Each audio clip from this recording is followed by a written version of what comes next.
katanya rame-rame ada temennya, karena banyak juga yang masuk neraka. Kalau surga juga gitu, surga itu insya Allah banyak juga temennya, karena banyak juga yang masuk ke dalam surganya Allah. Tapi di alam kubur kan kita sendiri ya. Pikirin ya ibu-ibu teman di alam kubur. Kalau bapak pikirin. Sementara alam kubur itu adalah alam terlama kita. Astagfirullah. Teman yang ada di samping ibu-ibu, bapak-bapak, belum tentu teman di alam kubur. Paling banter ngantarin sampai ke liang lahat. Paling banter azanin. Tapi nggak mungkin ibu mati dia ikut mati. Walaupun sesetia-setianya, walaupun sesayang-sayangnya. Tapi yang namanya bacaan Al-Quran, yang namanya amal kebaikan kita, mudah-mudahan jadi teman di alam kubur. Kita perlu teman di alam kubur, benar. Di penjara aja nggak punya teman nggak enak. Dan jangan sampai kita mendapat siksa alam kubur.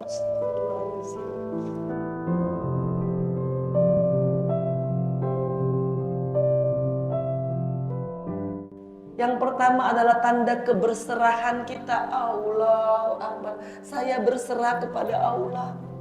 Tapi kadang-kadang kita nggak berserah sama Allah karena kita merasa sok pintar, kita merasa kita punya duit, kita punya jabatan, kita punya kepintaran, kita mau ngatur hidup kita sendiri, kita nggak berserah kepada Allah. Allah kasih takdirnya, kita nggak terima takdirnya.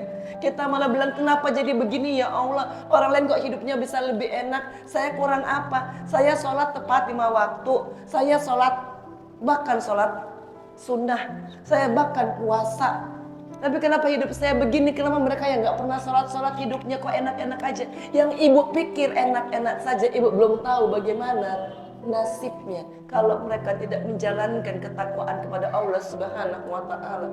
Surat An-Naml ayat 4 dikatakan innalladzina la yu'minuna fil akhirati sayyana lahum a'malahum fahum ya'maun.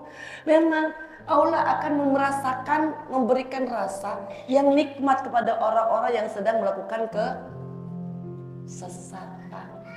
Makanya ibu-ibu kalau lagi dikasih kesempatan, punya jabatan, punya harta, punya ketenaran, kepopuleran, jangan zalim sama orang.